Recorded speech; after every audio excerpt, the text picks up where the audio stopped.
Hey guys, சம்பா கோதுமை ரவை உப்புமா என்னோடய ஸ்டைலில் ரொம்ப குயிக் அண்ட் டேஸ்டி ஹெல்த்தி.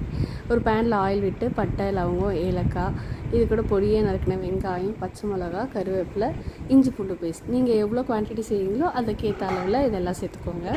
கூடவே ஒரு தக்காளி மேஷ் ஆகிடும் குக் பண்ணிவிட்டு 1/4 ஸ்பூன் தனி மிளகாய் தூள், 1/2 ஸ்பூன் தனியாத்தூள், 1/4 ஸ்பூன் கரம் மசாலா தூள் இதெல்லாம் சேர்த்து ஃப்ரை பண்ணிவிட்டு 1 கப் கோதுமைக்கு 3 கப் தண்ணி.